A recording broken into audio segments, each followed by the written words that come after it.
पैठण येथे शालिवाहन पतसंस्था व पुणे येथील साधू वासवणी मिशन येथे संयुक्त विद्यमाने मोफत कृत्रिम हात आणि पाय जयपूर फूट शिबिराचे आयोजन करण्यात आले होते।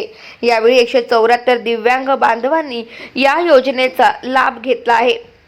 रविवारी दिनांक 9 फेब्रुवारी रोजी सकाळी 10 ते दुपारी 1 या वेळेत पैठण येथे बस स्टँड जवळ शालिवाहन पतसंस्थेसमोरील प्रांगणात या शिबिराचे आयोजन करण्यात आले। सहकार क्षेत्राबरोबरच विविध सामाजिक उपक्रम राबवण्यात महाराष्ट्रात अग्रेसर असलेली पैठण येथील शालिवाहन पतसंस्था आणि साधू वासवाणी मिशन पुणे यांचे संयुक्त विद्यमाने हा सामाजिक उपक्रम दर 2 वर्षांनी राबवला जातो।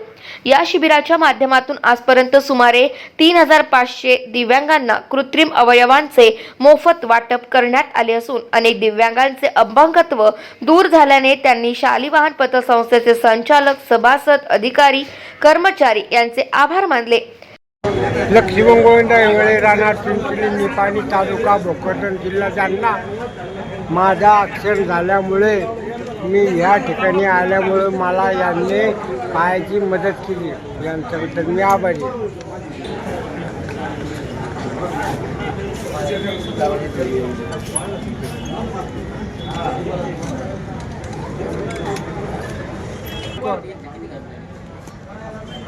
विठ्ठल रेवणनाथ गायकवाड, राणा चिंचके, तालुका अंबड, जिल्हा जालना। मेरा नाम अभिषेक पासवान है। मैं यूपी का रहने वाला हूँ। ये मैं हाथ बिठाने को आया हूँ, मेरी मदद कर रहे हैं, उसके लिए शुक्रिया, धन्यवाद। संभाजी केशवराव तांबे, राहणार डोणगाव, तालुका पैठण।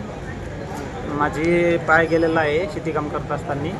शालिवाहन नागरी संस्थेकडून मला पाय मिळालेला आहे, त्यासाठी मी त्यांचे आभारी आहे। गाव माझा न्यूज करिता मनोज परदेशी, पैठण, छत्रपती संभाजीनगर।